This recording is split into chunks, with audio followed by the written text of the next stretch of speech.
یا رب صلی بسم اللہ الرحمن الرحیم۔ سورہ ابراہیم کا رکوع نمبر 1 اور 13ویں پارے کا رکوع نمبر 13، اس کا مختصر لفظی ترجمہ ہو چکا تھا۔ میں انشاءاللہ اس کی تفسیر شروع کرتا ہوں، بہت ہی مختصر تفسیر ہے۔ اعوذ باللہ من الشیطان الرجیم، بسم اللہ الرحمن الرحیم۔ الف لام را کتاب انزلناہ الیک، یہ کتاب ہے جس کو ہم نے آپ کی طرف نازل کیا، لتخرج الناس من الظلمات الی النور، تاکہ اے نبی آپ لوگوں کو اندھیروں سے روشنی کی طرف لے آئیں۔ قرآن اسلام کے علاوہ جتنے بھی راستے ہیں نا، ان کو اندھیروں سے تعبیر کرتا ہے۔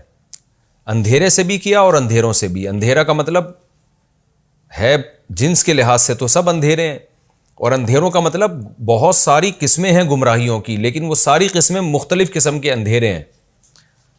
تو اسلام کے علاوہ جتنے بھی راستے ہیں نا، اللہ کی نظر میں سب اندھیرے ہی اندھیرے ہیں، جن میں انسان کو منزل کا پتہ نہیں ہوتا، اگلے قدم کا پتہ نہیں ہوتا۔ تو اس قرآن کی اللہ نے صفت بیان کی ہے کہ یہ قرآن آپ کو اندھیروں سے روشنی کی طرف لے کر آئے گا، حلال و حرام کا علم دے گا، آپ کو صحیح اور غلط کا پتہ چلے گا اس سے، ایسے اور نیچر کا پتہ چلے گا اس سے۔ بِإِذْنِ رَبِّهِمْ، اپنے رب کے حکم سے آپ ان کو اندھیروں سے نکالیں روشنی کی طرف۔ اور وہ روشنی کیا ہے؟ اِلَىٰ صِرَاطِ الْعَزِیز، اس ذات کا راستہ ہے جو زبردست، غالب، الحمید اور قابل تعریف ہے۔ یعنی بتا دیا کہ جس روشنی کی طرف ہم تمہیں لا رہے ہیں اس کے ایک فائدہ تو یہ کہ وہ روشن راستہ ہے، یعنی دلائل کی دنیا میں روشن ہے، تم پورے کانفیڈنس کے ساتھ اس پر چلو گے، تمہیں اپنے غلط ہونے کا احساس نہیں ہوگا۔ جبکہ اندھیروں میں انسان چلتا ہے تو وہ کانفیڈنٹ نہیں ہوتا، اس کو پتہ نہیں ہوتا کہ میں صحیح چل رہا ہوں کہ غلط چل رہا ہوں۔ تو پہلا راستہ تو، پہلی فضیلت تو اس کی یہ ہے۔ دوسری یہ کہ وہ راستہ ہے بھی اس بادشاہ کا راستہ جو پاورفل بھی ہے، عزیز کا معنی ہر چیز پر غالب بھی ہے، اور قابل تعریف بھی ہے، ساری اچھی صفات اس میں، ہر عیب سے وہ پاک ہے۔ تو اب آپ سوچیں کہ ایسی ذات کا راستہ، یعنی اس کا بتایا ہوا راستہ کتنا زبردست راستہ ہوگا۔ جب آپ اس پہ چلیں گے تو وہ عزیز اور غالب بادشاہ آپ کو کتنا نوازے گا اس راستے پہ۔ تو یہ دوسرا فائدہ ہے اس راستے پہ چلنے کا۔ اس کے علاوہ جو راستے ہیں وہ جن لوگوں نے متعین کیے ہیں وہ غیر مسلم ہیں، وہ فطرت کے خلاف آپ کو چلائیں گے، نہ وہ عزیز ہیں نہ وہ حمید ہیں۔ اللہ الذی، وہ عزیز اور حمید ذات کون ہے؟ وہ اللہ ہے، الذی لہ ما فی السماوات و ما فی الارض، وہ اللہ وہ ذات ہے جس کے لیے آسمانوں میں جو کچھ ہے اور زمین میں جو کچھ ہے وہ سب اسی کا ہے، یعنی کامل بادشاہ ہے۔ وَوَيْلٌ لِّلْكَافِرِينَ مِنْ عَذَابٍ شَدِيدٍ، اور جو کافر لوگ ہیں جو اس اللہ کے راستے کو راستہ نہیں مانتے، ان کے لیے بہت سخت عذاب ہے، تباہی ہے، بربادی ہے۔ کس چیز سے؟ سخت عذاب سے۔ ان کافروں کا جرم کیا ہے جی؟ اللہ فرماتے ہیں الذین یستحبون الحیات الدنیا علی الآخرہ، یہ وہ لوگ ہیں جو دنیاوی زندگی کو آخرت پر ترجیح دیتے ہیں۔ آپ کو جتنے بھی دنیا میں غیر مسلم نظر آئیں گے، تمام غیر مسلموں میں، چاہے ان کا کسی بھی مذہب سے تعلق ہو، یہ جرم سب میں کامن نظر آئے گا کہ ایک دنیا تو فنا ہونے والی ہے، جس کے ہم دیکھ رہے ہیں کہ 60-70 سال سے زیادہ زندگی نہیں ہوتی، اور جب انسان سوچنا شروع کرتا ہے تو آدھی زندگی تو ویسے ہی گزر چکی ہوتی ہے۔ تو اس زندگی کو مسافر خانہ نہیں سمجھتے، اس کو سب کچھ بنا کے رکھ لیا ہے، اسی ترقی کو ترقی سمجھ بیٹھے ہیں۔ تو کتنا بڑا جرم ہے۔ فرمایا الذین یستحبون الحیات الدنیا علی الآخرہ، ان کا جرم یہ تھا کہ یہ دنیاوی زندگی کو آخرت پر ترجیح دیتے ہیں۔ ویصدون عن سبیل اللہ، اور پھر اللہ کے راستے سے لوگوں کو روکتے بھی ہیں۔ جو دنیا کو مسافر خانہ سمجھتا ہے، آخرت کو اصل سمجھتا ہے، تو یہ اس کو غلط سمجھتے ہیں، اس کو اس راستے سے روکتے ہیں۔ کیسے روکتے ہیں؟ وَيَبْغُونَهَا عِوَجًا، اللہ کا جو صحیح راستہ ہے، جو روشن راستہ ہے، اس میں عیب تلاش کرتے ہیں۔ خود گمراہیوں میں ڈوبے ہوئے ہیں، پتہ ہی نہیں صحیح اور غلط کی ڈیفینیشن ہی نہیں پتہ ہے، ایکسپلین ہی نہیں کر سکتے صحیح کیا ہے غلط کیا ہے۔ آج تک آپ جتنے بھی لبرل لوگ ہیں نا، ان سے پوچھیں کہ صحیح کی ڈیفینیشن کیا ہے، غلط کی ڈیفینیشن کیا ہے، قیامت آ جائے گی یہ ڈیفائن نہیں کر سکتے۔ جب صحیح اور غلط کو ایکسپلین ہی نہیں کر سکتے تو پھر چلیں گے کیسے اس پر؟ تبھی تو آپ دیکھیں نا کیسے الٹے الٹے قوانین بن رہے ہیں ان ملکوں میں۔ تو اللہ فرماتے ہیں جبکہ جو سیدھا راستہ ہے اس میں عیب تلاش کرتے ہیں۔ جیسے نبی صلی اللہ علیہ وسلم پر کے بارے میں آج غیر مسلم اعتراض کرتے ہیں کہ کم عمر سے نکاح کیوں کیا، اور جو جہاد کے بارے میں، اور حالانکہ وہ اعتراض بنتے نہیں ہیں، لیکن تلاش کر کے نا اپنا اتنا بڑا عیب کہ صحیح اور غلط کا راستہ، شراب کو حلال کر دیا، زنا کو حلال کر دیا، والدین کو اولڈ ہاؤس میں جمع کرانے کو حلال کر دیا، خود اتنی بڑی بڑی مسٹیک کر کے بیٹھے ہوئے ہیں، لیکن اسلام کا جو سچا راستہ ہے اس میں عیب تلاش کرتے ہیں۔ اولئک فی ضلال بعید، اللہ فرماتے ہیں یہ لوگ بہت دور کی گمراہی میں پڑے ہوئے ہیں، یعنی حق سے بہت دور ہیں یہ لوگ۔ وما ارسلنا من رسول الا بلسان قومه ليبين لهم، رہا مسئلہ یہ کہ محمد صلی اللہ علیہ وسلم فرشتہ بن کے نازل کیوں نہیں ہوئے، بشر بن کے کیوں نازل ہوئے؟ ہم کیسے ایک پیغمبر پر ایمان لے آئیں جو عربی بول رہا ہے؟ آج بھی بہت سے غیر مسلم یہ اعتراض کرتے ہیں کہ قرآن عربی میں کیوں آیا؟ بھائی یہ کیا بات ہے؟ تو سوال یہ ہے کہ بھئی کسی بھی زبان میں آتا تو پھر آپ یہ اعتراض کرتے کہ اس زبان میں کیوں آیا؟ تو کوئی نہ کوئی زبان تو اللہ نے دینی تھی نا۔ تو اللہ اولین مخاطب پیغمبر کی جو قوم ہوتی ہے اس قوم کی زبان دے کے بھیجتے ہیں، تاکہ جو پہلی دفعہ جن سے خطاب ہو رہا ہے وہ تو سمجھے نا بات کو پورے طریقے سے، پھر ان کے ذریعے سے پوری دنیا سمجھے گی۔ تو اس لیے اللہ نے فرمایا وما ارسلنا من رسول، ہم نے کوئی پیغمبر نہیں بھیجا الا بلسان قومہ، مگر اس قوم کی زبان دے کر، لیبین لہم، تاکہ وہ اپنی بات کو صحیح طرح سے ایکسپلین کر دیں۔ فیضل اللہ من یشاء، اللہ کی طرف سے یہ حجت تمام ہو جاتی ہے۔ قوم یہ نہیں کہہ سکتی کہ ہمیں پیغمبر کی زبان ہی سمجھ میں نہیں آ رہی، پھر اس کے بعد اللہ جس کو چاہتے ہیں گمراہ کر دیتے ہیں، اور جس کو چاہتے ہیں یہدی من یشاء، ہدایت دے دیتے ہیں۔ تو جس کے دل میں انابت ہوتی ہے اس کو ہدایت دے دیتے ہیں، جس کے دل میں گمراہی ہوتی ہے اس کو گمراہ کر دیتے ہیں۔ وَهُوَ الْعَزِيزُ، وہ زبردست غالب ہے، جو چاہتا ہے کرتا ہے، الحکیم، اور حکمت والا ہے، یعنی اپنے اختیارات کا ایسا استعمال نہیں کرتا جو حکمت سے خالی ہوں، کہ خام خواہ میں جس کو ہدایت دینی تھی اس کو گمراہی دے دی، جس کو گمراہ کرنا تھا اس کو ہدایت دے دی، ایسا نہیں کرتا وہ، بلکہ حکمت سے چلتا ہے۔ آگے اللہ تعالیٰ فرماتے ہیں وَلَقَدْ أَرْسَلْنَا مُوسَىٰ بِآيَاتِنَا، ہم نے موسیٰ کو بھی اپنی نشانیاں دے کر بھیجا، جیسے ہم نے یہ قرآن نازل کیا اور اللہ نے قرآن کی صفت بیان کی، لِتُخْرِجَ النَّاسَ مِنَ الظُّلُمَاتِ إِلَى النُّورِ، تاکہ اے نبی آپ لوگوں کو گمراہیوں سے روشنی کی طرف لائیں۔ تو ہم نے موسیٰ کو بھی یہی کام دے کے بھیجا تھا، تمام پیغمبر یہی کام لے کر آئے ہیں۔ ہم نے موسیٰ کو بھی اپنی نشانیاں دے کے بھیجا اور ان سے کیا کہا کہ آپ اپنی قوم کو اندھیروں سے روشنی کی طرف نکالیں۔ وَذَكِّرْهُمْ بِأَيَّامِ اللَّهِ، اب اندھیروں سے روشنی کی طرف لانے کے لیے ان کو اللہ کے ایام کی خبر دیں آپ، یعنی پچھلی امتوں کے ساتھ کیا واقعات ہوئے وہ واقعات بھی ان کو سنائیں، تاکہ یہ گمراہی کے اندھیروں سے ہدایت کی روشنی کی طرف آئیں۔ ان فی ذلک لآیات لکل صبار شکور، بے شک اس میں بڑی بڑی نشانیاں ہیں ہر اس شخص کے لیے جو صبر کرتا ہے اور شکر کرتا ہے۔ کس میں نشانیاں ہیں؟ موسیٰ علیہ السلام کے واقعات میں اور پیغمبروں کے واقعات میں اور قرآن میں، ان سب باتوں میں نشانیاں ہیں صبر کرنے والوں کے لیے۔ کیا مطلب صبر کرنے والوں کے لیے؟ دیکھیں جو جلد باز ہوتے ہیں نا وہ تو اپنی خواہشات کے غلام ہوتے ہیں، بس میری یہ خواہش پوری ہو جائے، یہ خواہش پوری ہو جائے، ان کو غور و فکر کا موقع ہی نہیں ملتا۔ لیکن جو صبر کرنے والے لوگ ہیں وہ کہتے ہیں بھائی رک جاؤ ذرا، ٹھہرو، اپنی برائی کے قریب مت جاؤ، پہلے غور و فکر کرو۔ تو وہ جب غور و فکر کرتے ہیں تو ان کو نشانیاں نظر آتی ہیں، ان کو سیدھا راستہ نظر آتا ہے۔ تو یہ صبر کرنے والوں کے لیے اور شکر کرنے والوں کے لیے۔ کیا مطلب؟ اللہ کی نعمتیں استعمال کر رہے ہیں تو وہ پھر غور بھی کرتے ہیں ان نعمتوں میں، پھر وہ اللہ کی کتابوں میں بھی غور کرتے ہیں، کیونکہ ان میں شکر کا جذبہ ہے کہ ہم دیکھیں تو صحیح یہ نعمتیں ہمیں کھلا کون رہا ہے، تو اس کا بھی تو کوئی حکم ہوگا نا۔ تو جو بے صبرے ہوتے ہیں، ناشکرے ہوتے ہیں، وہ بس کھانے پینے کو اور اپنی خواہشات ہی کو فوکس کرتے ہیں، ان کو اللہ کی کتابوں میں نشانیاں نظر نہیں آتی۔ وَإِذْ قَالَ مُوسَىٰ لِقَوْمِهِ، اب چونکہ اللہ نے شکر کا تذکرہ کیا نا تو اللہ ہمیں بھی ترغیب دے رہے ہیں کہ شکر ادا کرنا سیکھو، کیونکہ شکر سے نعمتیں بڑھتی ہیں۔ تو موسیٰ علیہ السلام کا بھی اللہ نے تذکرہ کیا کہ موسیٰ نے بھی اپنی قوم کو یہی سمجھایا تھا۔ وَإِذْ قَالَ مُوسَىٰ لِقَوْمِهِ، اس وقت کو یاد کرو جب موسیٰ نے اپنی قوم سے کہا اذکروا نعمت اللہ علیکم، اللہ کی اس نعمت کو یاد کرو جو اللہ نے تم پر کی ہے۔ وہ نعمت کیا تھی؟ اذ انجاکم من آل فرعون، جب تمہیں آل فرعون سے اللہ نے نجات دی۔ یسومونکم سوء العذاب، وہ تمہیں سخت عذاب چکھایا کرتا تھا۔ وَيُذَبِّحُونَ أَبْنَاءَكُمْ، تمہارے بیٹوں کو ذبح کر دیا کرتا تھا۔ وَيَسْتَحْيُونَ نِسَاءَكُمْ، تمہاری عورتوں کو زندہ رکھتا تھا۔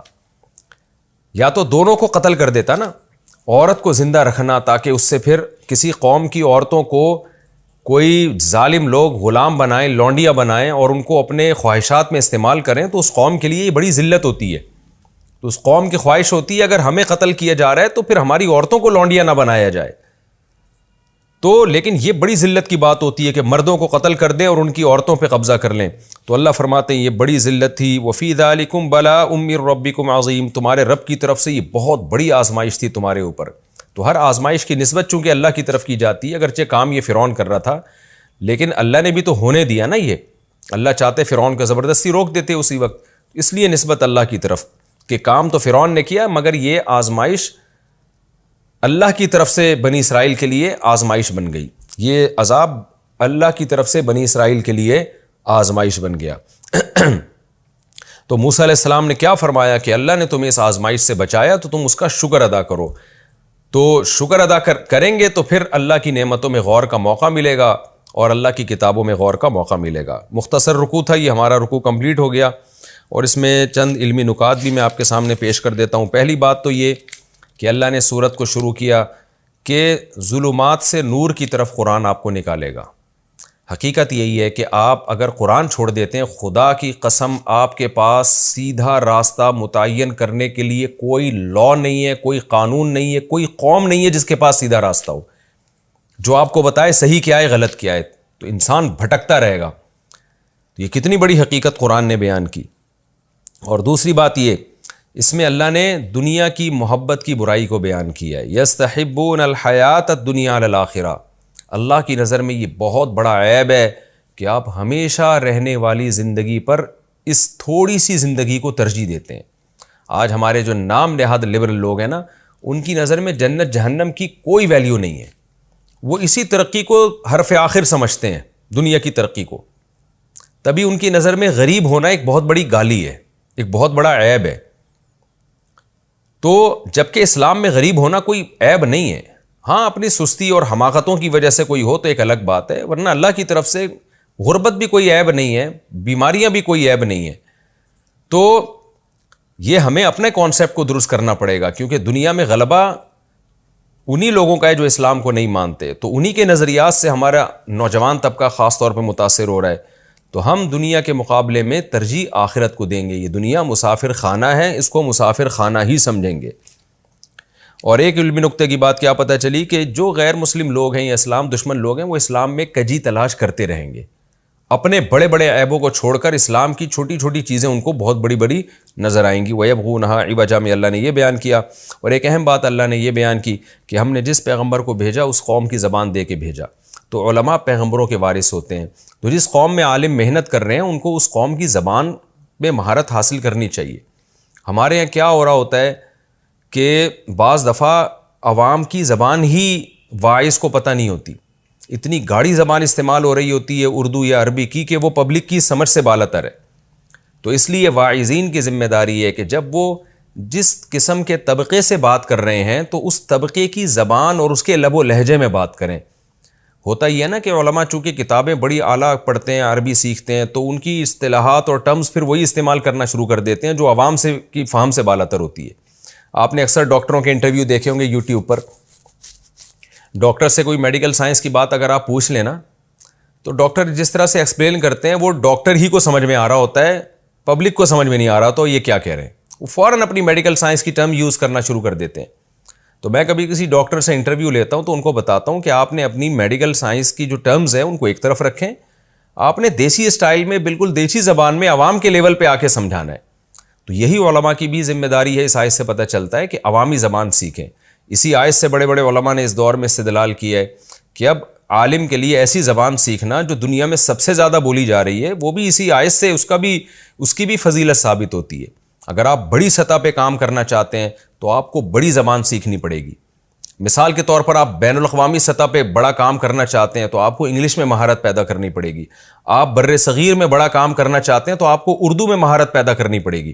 آپ عرب کنٹریز میں کام کرنا چاہتے ہیں تو عربی میں مہارت پیدا کرنی پڑے گی.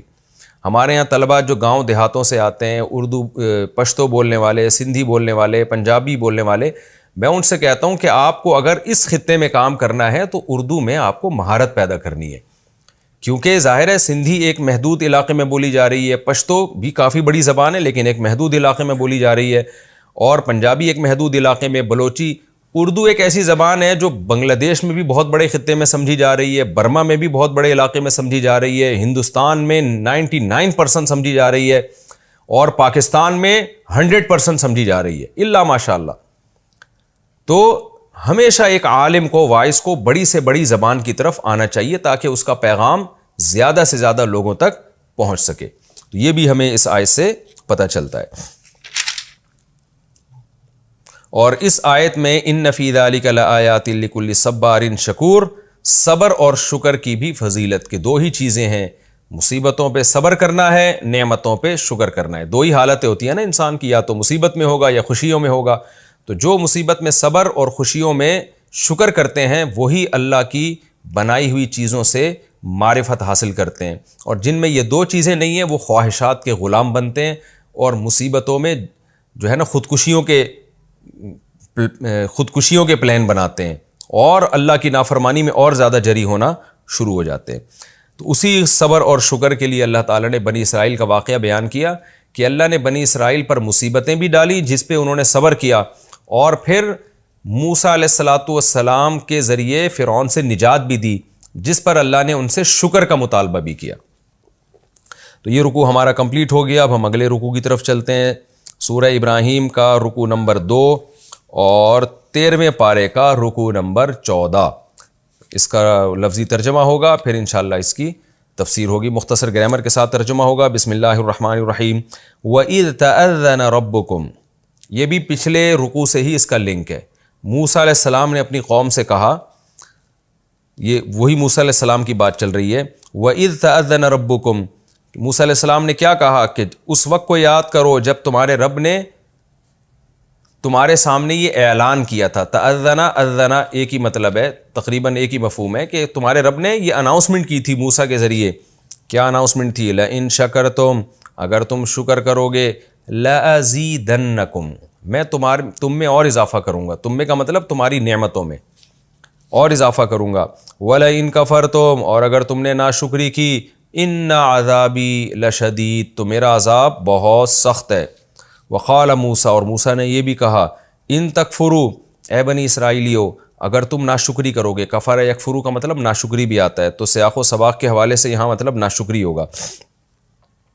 ان تکفروا انتم، اگر تم نے ناشکری کی، تم نے، ومن فی الارض، اور جو لوگ زمین میں رہتے ہیں جمیعاً سب کے سب نے بھی ناشکری کر لی، فإن اللہ لغنی حمید، تو بے شک اللہ تعالیٰ بے پرواہ ہے، قابل تعریف ہے۔ کیا مطلب؟ اللہ کو تمہاری کوئی پرواہ نہیں ہے، تمہاری ناشکری سے اللہ کا کوئی نقصان نہیں ہوگا۔ غنی کا معنی اور مستغنی کا معنی ہوتا ہے جو بے پرواہ ہو، اس کو آپ کی ضرورت نہ ہو۔ تو ساری دنیا بھی اللہ کی ناشکری بن جائے، نعمتوں کا انکار کر دے، تو اللہ کا کوئی نقصان نہیں ہے، کیونکہ وہ قابل تعریف بھی ہے اور غنی بھی ہے۔ الم یاتکم نبأ الذین من قبلکم، موسیٰ علیہ السلام نے اپنی قوم سے یہ بھی کہا کہ کیا تمہارے پاس ان لوگوں کی خبر نہیں آئی جو تم سے پہلے گزر چکے ہیں، قوم نوح وعاد وثمود، یعنی نوح علیہ السلام کی قوم اور قوم عاد اور قوم ثمود، والذین من بعدہم، اور وہ قومیں جو ان کے بعد آئیں، لا یعلمہم الا اللہ، جن کو پورے طور پر اللہ ہی جانتا ہے، جاءتہم رسلہم بالبینات، ان کے پیغمبر ان کے پاس واضح دلائل لے کر آئے تھے، فردوا ایدیہم، تو ان قوموں نے رد کر دیے، لوٹا دیے اپنے ہاتھ، فی افواہہم، ان پیغمبروں کے منہوں پر، یعنی ان کے منہوں کو بند کرنے کی کوشش کی، ان کے منہ پہ ہاتھ رکھ دیے تاکہ ان کی دعوت ہم نہ سنیں۔ وقالوا، اور کہنے لگے، انا کفرنا، ہم انکار کرتے ہیں، بما، اس دعوت کا، ارسلتم بھی، جس دعوت کو دے کر تم بھیجے گئے ہو، ہم نہیں مانتے اس دعوت کو۔ ایسا پیغمبروں نے، ایسا امتیوں نے انکار کیا۔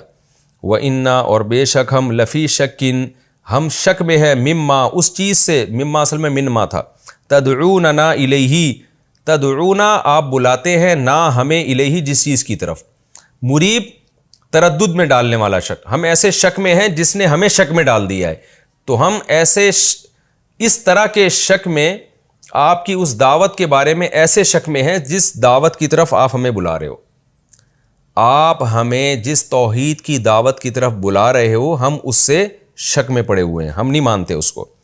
قالت رسلہم، تو پیغمبروں نے جواب میں کہا، افی اللہ شکن، کیا اللہ کے بارے میں شک کرتے ہو، فاطر السماوات والارض، جس نے آسمانوں اور زمین کو پیدا کیا، یدعوکم، وہ اللہ تمہیں بلاتا ہے، کیوں بلا رہا ہے، لیغفر لکم، تاکہ وہ تمہاری مغفرت کرے، من ذنوبکم، تمہارے گناہوں سے، ذنب کی جمع ذنوب، وَيُؤَخِّرَكُمْ، اور تمہیں مؤخر کرے، تمہیں عمر دے، اِلیٰ اجل مسمى، ایک خاص مدت تک کے لیے، تفسیر میں ڈیٹیل آئے گی انشاءاللہ۔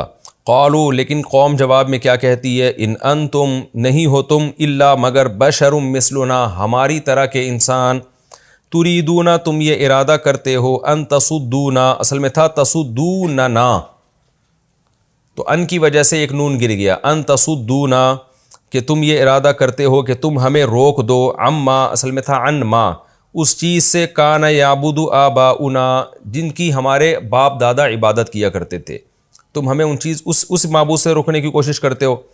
فَأْتُونَا بِسُلْطَانٍ مُبِينٍ، پس لے آؤ کوئی بہت بڑی دلیل، یعنی معجزہ لے آؤ کوئی۔ قالت لہم رسلہم، ان سے پیغمبروں نے جواب میں کہا، ان نحن الا بشر مثلکم، نہیں ہیں ہم مگر بشر تمہاری طرح کے، ولکن اللہ، لیکن اللہ تعالیٰ، یمن علی من یشاء، من یمن، احسان کرنا، اللہ احسان کرتے ہیں، من یشاء، من عبادہ، اپنے بندوں میں سے جس پر چاہتے ہیں احسان کرتے ہیں، وما کان لنا، اور ہماری یہ شان نہیں ہے، ہمارے یہ لائق نہیں ہے، ہمیں یہ رائٹ ہی نہیں ہے، ہمیں یہ اختیارات ہی نہیں ہے، کان لنا میں نے کئی بار بتایا نا، کیا ہمیں حق ہی نہیں ہے، ان نأتیکم بسلطان، عطا کے بعد جب با آتا ہے تو لانا، کہ ہم لے آئیں تمہارے پاس کوئی واضح دلیل، یعنی معجزہ، یہاں سلطان سے مراد ہے معجزہ، الا باذن اللہ، مگر اللہ کے حکم سے، یعنی اللہ چاہے گا تو معجزہ آئے گا، وعلی اللہ فلیتوکل المتوکلون، اور اللہ ہی پر چاہیے کہ، المؤمنون، ایمان والے، ان کو چاہیے کہ اللہ ہی پر توکل کریں۔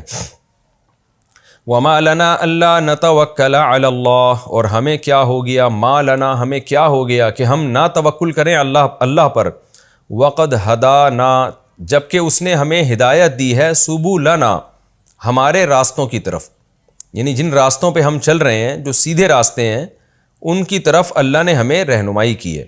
وَلَنَصْبِرَنَّ عَلَى مَا آذَيْتُمُونَا، اور ضرور بضرور ہم صبر کریں گے، عَلَى مَا، ان تکلیفوں پہ، آذَيْتُمُ، آذا یوذی ایذاءً کا معنی تکلیف دینا، آذَيْتُم، جو تکلیفیں تم نے دی ہیں نا ہم کو، ہم اس پہ صبر کریں گے۔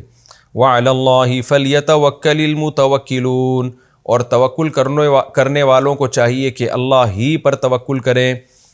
یہ جی ہماری سورہ ابراہیم کا رکوع نمبر 2 اور 13ویں پارے کا رکوع نمبر 14، اس کا لفظی ترجمہ مختصر گرامر کے ساتھ کمپلیٹ ہوا۔ اب ہم اس کی تفسیر کی طرف چلتے ہیں۔ وَإِذْ تَأَذَّنَ رَبُّكُمْ لَئِن شَكَرْتُمْ لَأَزِيدَنَّكُمْ، موسیٰ علیہ السلام نے اپنی قوم سے کیا کہا کہ تمہارے رب نے تمہارے سامنے یہ اظہار کیا ہے، اعلان کیا ہے میرے ذریعے سے، تورات کے ذریعے سے، کہ اگر تم نے شکر کیا، کتنی بڑی نعمتیں اللہ نے بنی اسرائیل پر کی تھی نا، کیسے عذاب سے ان کو نکالا، کیسے فرعون کو غرق کیا ان کی نظروں کے سامنے۔ اسباب کی دنیا میں بنی اسرائیل کے نجات کی کوئی صورت ممکن نہیں تھی، وہ ظلم کی چکی میں پستے رہتے، کیسا اللہ نے ان کو بچایا۔ تو اللہ نے کیا اعلان کیا تھا، اگر تم نے شکر کیا، لَأَزِيدَنَّكُمْ، میں نعمتوں میں اور اضافہ کروں گا، اور اضافہ کروں گا، تمہیں زمین کی خلافت دوں گا، حکومت دوں گا، مادی ترقی بھی دوں گا اور روحانی ترقی بھی دوں گا۔ اور اللہ نے پہلے سے اعلان کر دیا تھا، وَلَئِن كَفَرْتُمْ، اگر تم نے ناشکری کی، إِنَّ عَذَابِي لَشَدِيدٌ، تو میرا عذاب بہت سخت ہے۔ تو بنی اسرائیل نے جب شکر کیا، اللہ نے ان کو حکومت بھی دی، جب ناشکری کی تو دنیا کے سامنے نتیجہ ہے کہ اللہ نے ان سے روحانی اقتدار چھین کر بنی اسماعیل کے حوالے کر دیا۔ اور موسیٰ علیہ السلام نے یہ بھی کہا، وقال موسیٰ، موسیٰ علیہ السلام نے بنی اسرائیل سے کہا تھا، ان تکفروا انتم، اگر تم ناشکری کرو گے اور جو لوگ بھی زمین میں سب کے سب ناشکرے بن جائیں تو کیا ہوگا، فإن اللہ لغنی حمید، اللہ تو غنی ہے، اس کا کوئی نقصان نہیں ہوگا، وہ پہلے بھی قابل تعریف تھا، تمہاری ناشکری کرنے سے اس کی تعریف میں کوئی کمی نہیں آئے گی۔ کیا مطلب میں جو تمہیں شکر کا حکم دے رہا ہوں یہ تمہارے فائدے کے لیے دے رہا ہوں، اللہ کے فائدے کے لیے نہیں دے رہا۔ تو جس چیز میں انسان کا اپنا فائدہ ہوتا ہے اس پہ تو بڑا حریص ہوتا ہے وہ۔ موسیٰ علیہ السلام نے ان کو پچھلی امتوں کے واقعات بھی سنائے، چونکہ پچھلے رکوع میں ہے نا کہ ہم نے موسیٰ سے کہا کہ ذکرہم بایام اللہ۔ ایام اللہ قرآن کی اصطلاح میں پچھلی امتوں کے واقعات کو کہتے ہیں۔ تو موسیٰ علیہ السلام نے پچھلی امتوں کے واقعات بھی سنائے تھے، اور کیا کہا تھا؟ الم یاتکم نبأ الذین من قبلکم، اے بنی اسرائیل کیا تمہارے پاس پچھلی قوموں کی خبریں نہیں آئی ہیں؟ قوم نوح وعاد وثمود، قوم نوح اور قوم عاد اور قوم سمود، والذین من بعدہم، اور ان کے بعد بھی بہت ساری قومیں آئیں، لا یعلمہم الا اللہ، جن کو نہیں جانتا مگر اللہ۔ پوری تفصیل اللہ کے پاس ہے، لیکن سب میں ایک چیز مشترک تھی، وہ کیا؟ جاءتہم رسلہم بالبینات، ان کے پیغمبر ان کے پاس واضح دلائل کے ساتھ آئے۔ فردوا ایدیہم فی افواہہم، بجائے پیغمبروں کی بات سننے کے کہ چلو ایمان نہ لے کر آتے لیکن سنتے تو رہتے نا، پیغمبروں کی بات سننے سے ہی انکار کر دیا، اور اپنے ہاتھوں کو پیغمبروں کے چہروں پہ رکھ کے ان کے منہ کو بند کرنے کی کوشش کرتے تھے کہ ہم نے آپ کی بات سننی نہیں ہے۔ وقالو، اور کیا کہتے تھے؟ انا کفرنا بما ارسلتم بہ، ہم اس دعوت کا انکار کرتے ہیں جس کے ذریعے آپ کو بھیجا گیا ہے، جس کو دے کے آپ کو بھیجا گیا ہے، ہم نہیں مانتے اس کو۔ وَإِنَّا لَفِي شَكٍّ مِّمَّا تَدْعُونَنَا إِلَيْهِ مُرِيبٍ، اور جس دعوت کی طرف آپ ہمیں بلا رہے ہیں ہم اس سے شک میں پڑے ہوئے ہیں، ہمیں اس کا یقین ہی نہیں ہے۔ قالت رسلہم، پیغمبروں نے کیسا پیارا جواب دیا کہ تم ہماری مخالفت میں خدا کا انکار کر رہے ہو، ہم ایک خدا کی بات کر رہے ہیں، تم ان بتوں کو پوج رہے ہو، تو ہماری مخالفت میں، ہماری دشمنی میں کر کیا رہے ہو، نتیجہ کیا نکل رہا ہے؟ اس کی مثال ایسے ہے جیسے ایک آدمی آئے اور آپ سے کہے کہ تم اپنے باپ کی اطاعت کیا کرو، اپنی ماں کی خدمت کیا کرو، آپ دشمنی میں آ کے اپنے ماں باپ کو برا بھلا کہنا شروع کر دیں، تو وہ شخص جواب میں کیا کہے گا کہ یار تو میری دشمنی میں اپنے ماں باپ کے حقوق ضائع کر رہا ہے، یعنی میں تجھے اپنی طرف تھوڑی بلا رہا ہوں، میں تو تجھے تیرے ہی تو ماں باپ ہے نا، ان کے تجھی پر تو احسانات ہیں۔ تو جو پیغمبر تھے انہوں نے بھی یہی طرز اختیار کیا، انہوں نے کہا فی اللہ شکن، اس خدا میں شک کر رہے ہو، یعنی لیبل تو یہ لگا رہے ہو کہ ہم پیغمبروں کو نہیں مانتے، رزلٹ کیا نکل رہا ہے؟ خدا کے منکر بن رہے ہو تم۔ تو کیا اس خدا میں تم شک کر رہے ہو؟ فاطر السماوات والارض، جس نے آسمانوں اور زمین کو پیدا کیا، یہ خود بخود تھوڑی بنے ہیں، کوئی تو کریٹر ہے نا جس نے بنایا، تو اتنی بڑی ذات کا تم انکار کر رہے ہو۔ یدعوکم، اور وہ ذات صرف پاورفل نہیں ہے، کریٹر نہیں ہے، بلکہ وہ تمہیں تمہارے فائدے کے لیے دین کی طرف بلا رہا ہے، وہ اللہ، وہ کیوں تمہیں بلا رہا ہے؟ یدعوکم، وہ تمہیں ہمارے ذریعے سے دعوت دے رہا ہے، کیوں؟ لیغفر لکم من ذنوبکم، تاکہ تم سے جو گناہ ہو چکے ہیں وہ معاف کر دے۔ کفر کی حالت میں بڑے بڑے جرائم کرتے آئے ہو، کتنوں نے زنا کیا ہوگا، کتنوں نے چوریاں کی ہوں گی، کتنوں نے دل دکھایا ہوگا، قتل کیے ہوں گے، وہ تمہیں بلا رہا ہے آؤ ایمان لے آؤ، توحید لے آؤ، پچھلا جو شرک کا گناہ ہے وہ بھی معاف کروں گا، سارے گناہ معاف کر دوں گا۔ تو اتنی بڑی آفر اور پیشکش اس کی طرف سے ہے، تو اس خدا کے تم انکار کر رہے ہو۔ وَيُؤَخِّرَكُمْ إِلَىٰ أَجَلٍ مُّسَمًّى، اور تمہیں ایک خاص وقت تک وہ مہلت بھی دینے کے لیے تیار ہے، یعنی عافیت کے ساتھ۔ اگر تم اس اللہ کی طرف آ جاتے ہو تو وہ عذاب بھی جس عذاب کا وعدہ کیا جا رہا ہے وہ عذاب بھی مؤخر ہو جائے گا، تو ایک خاص وقت تک تمہیں اللہ زندگی بھی دے گا۔ یہ سارے تمہارے فائدے کی باتیں ہیں، تو اس ذات کا تم کیسے انکار کر رہے ہو؟ لیکن جواب میں کیا کہنے لگے؟ قالوا ان انتم الا بشر مثلنا، نہیں ہو تم مگر ہماری طرح کے انسان۔ کیسے ضدی تھے، دیکھیں ہر دھرم لوگ تھے۔ ایک آدمی کہہ رہے آپ اپنے ابا کی خیال کیا کرو، اپنی ماں کی خدمت کیا کرو، آپ اس کو بجائے اس کی دعوت کو ماننے کے آپ کہہ رہے ہو تو میری طرح کا آدمی ہے، تو بھائی آپ کی طرح کا ہے یا نہیں ہے، بات تو صحیح کر رہا ہے نا۔ تو پھر بجائے اس کے کہ وہ اللہ کی طرف پیغمبر لے کر جا رہے ہیں، وہ کہہ رہے ہیں وہ خدا جو ہے جو تم پر اتنا مہربان ہے، جس نے آسمانوں کو بنایا، ہماری مخالفت میں اس کا انکار کر رہے ہو۔ لیکن ضدی لوگ جواب کیا کہہ رہے ہیں؟ کہ آپ ہماری طرح کے انسان ہو، یعنی پھر وہی بات گھما کے وہیں لے کر آ رہے ہیں، تریدون ان تصدونا، اور پھر نیت پہ بھی شبہ کر رہے ہیں، کہہ رہے ہیں ایک تو آپ ہماری طرح کے انسان ہو، گویا انسان پیغمبر نہیں ہو سکتا، نمبر دو آپ کا بنیادی مقصد کیا ہے؟ آپ ہمیں ہمارے باپ دادا کے دین سے روکنا چاہتے ہو، یعنی آپ کی نیتیں بھی ٹھیک نہیں ہیں، ہمارا کلچر چینج کرنے کے لیے آئے ہو، لیبل آپ نے توحید کا اور حق کا لگا دیا، مقصد ہے ہمارا پورا کلچر چینج کر دینا۔ فاتونا بسلطان مبین، لہذا کوئی واضح سلطان دلیل لے کر آؤ۔ یہاں دلیل سے مراد تھی عقلی دلائل تو دے دیے نا پیغمبروں نے، ایک واضح معجزہ لے کر آؤ۔ قالت لہم رسلہم، پیغمبروں نے جواب میں کہا، ان نحن الا بشر مثلکم، واقعی نہیں ہیں ہم مگر تمہاری طرح کے انسان۔ ہم نے کب دعویٰ کیا کہ ہم کوئی فرشتے یا نور کی بنی ہوئی مخلوق ہیں؟ ہم تمہاری طرح کے انسان ہی ہیں۔ دعوت کو دیکھو ہم کیا دعوت دے رہے ہیں تمہیں، بات کو دیکھو۔ وَلَكِنَّ اللَّهَ يَمُنُّ عَلَىٰ مَن يَشَاءُ مِنْ عِبَادِهِ، لیکن اللہ اپنے بندوں میں جس پر چاہتا ہے احسان کر دیتا ہے، یعنی اس کو پیغمبر بنا دیتا ہے۔ تو اللہ نے اپنی مرضی سے ہمیں انسان ہونے کے باوجود پیغمبر بنا دیا، تو اس میں کون سی اچھمبے کی بات ہے؟ رہا یہ کہ واضح معجزہ لے کر آؤ، تو بھائی ہم خدا تھوڑی ہے، ہم تو بشر ہیں، انسان ہیں، ہم تھوڑی کوئی خوارق عادت کے طور پہ کوئی کام کر سکتے ہیں۔ وما کان لنا، ہمارے بس میں نہیں ہے، ان ناتیکم بسلطان، کہ ہم تمہارے پاس کوئی واضح معجزہ لے کر آ جائیں، الا باذن اللہ، مگر اللہ کے حکم سے۔ اللہ چاہے گا تو کوئی معجزہ بھی دکھا دے گا۔ وعلی اللہ فلیتوکل المؤمنون، اور جو تم جس قسم کی باتیں کر رہے ہو اس پہ جو ہمیں تکلیف ہو رہی ہے، تو اس کے بارے میں ہم یہ کہتے ہیں کہ ایمان والے کو اللہ ہی پر اعتماد کرنا چاہیے۔ تو ہم بھی اللہ ہی پر توکل کر رہے ہیں کہ وہ ہمیں تمہارے شر سے بچائے گا۔ پھر اپنے آپ کو پیغمبر موٹیویٹ کرتے تھے۔ دیکھیں انسان کو جیسے ضرورت ہے کوئی دوسرا اس کو موٹیویٹ کرے نا، حوصلہ افزائی کرے، بعض دفعہ انسان خود بھی اپنی حوصلہ افزائی کرتا ہے۔ تو یہ پیغمبروں کو اتنی مخالفت ہوتی تھی کہ پھر یہ خود اپنی حوصلہ افزائی کرتے تھے، اور کیسے اپنے آپ کو یعنی موٹیویٹ کرتے تھے، برانگیختہ کرتے تھے صبر پر۔ کیسے؟ وما لنا الا نتوکل علی اللہ، تو ہمیں کیا ہو گیا کہ ہم اللہ پر توکل نہ کریں، وقد ہدانا سبلنا، اور اس نے ہمیں ہمارے راستے دکھا دیے۔ ہمارے راستے کا مطلب وہ راستے جو ہمارے فائدے کے ہیں، جن طریقوں پہ چل کے ہم دنیا اور آخرت میں کامیابیاں حاصل کر سکتے ہیں، تو اس نے وہ سارے راستے ہمیں بتا دیے۔ یعنی اس سے مراد ہے شریعت کے بہت سارے احکام کہ ان پر چل کر ہم، اصل جو صراط مستقیم ہے وہ تو ایک ہی ہے نا، تو اس کو ایک بھی کہا جاتا ہے، متعدد بھی۔ احکام کے لحاظ سے وہ متعدد ہے، بہت سارے شریعت کے احکام ہیں، لیکن اس لحاظ سے وہ ایک ہے کہ اللہ کی رضا کا راستہ۔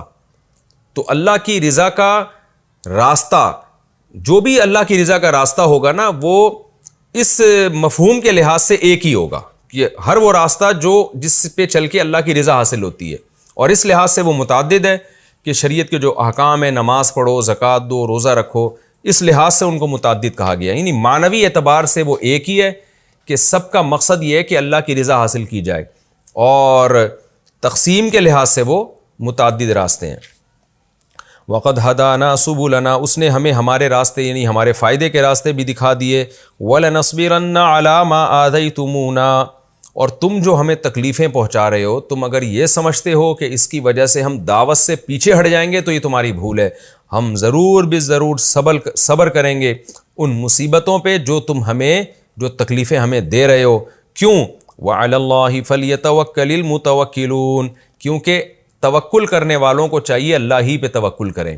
جب اللہ نے ہمارے ذمے ایک ڈیوٹی لگائی ہے تو اب ہم اس کی فکر نہیں کریں گے کہ تم اس کو مانتے ہو یا نہیں مانتے، تم ہم پر طنز کرتے ہو، تانے دیتے ہو، ان بحثوں میں ہم نہیں پڑیں گے۔ تو اس کا مقصد یہ تھا کہ پیغمبر ان کو مایوس کرنا چاہتے تھے کہ ہم پیچھے نہیں ہٹیں گے، لہذا تم ہی مان جاؤ، اسی میں تمہاری خیر ہے۔ یہ ہمارا رکوع بھی الحمدللہ کمپلیٹ ہو گیا۔ مختصر علمی نکات بیان کر کے میں آگے چلتا ہوں۔ وَإِذْ تَأَذَّنَ رَبُّكُمْ لَئِن شَكَرْتُمْ، پہلی بات تو شکر کی فضیلت ہمیں پتہ چلی کہ شکر کرنے سے نعمتیں بڑھتی ہیں، ناشکری کرنے سے نعمتیں گھٹتی ہیں۔ شکر میں یہ بھی ہے کہ آپ نعمت کے وجود کا اعتراف کریں، اس نعمت کو غلط استعمال نہ کریں، ضائع نہ کریں، اور اس کی نسبت اللہ کی طرف کیا کریں، اور وہ نعمتیں استعمال کر کے گناہ نہ کریں، گناہوں سے بچیں۔ یہ سارے شکر کے تقاضے ہیں۔ دوسری بات، ہمیں اللہ کا غنی ہونا پتہ چلا کہ شکر کرنے سے ہمارا ہی فائدہ ہے، اللہ کا کوئی فائدہ نہیں ہے۔ پچھلی امتوں کا ڈھیٹ پنا پتہ چلا کہ پیغمبر جب دعوت دیتے تھے ان کے منہ پہ ہاتھ رکھ کے ان کی بات سننے سے انکار کر دیا کرتے تھے۔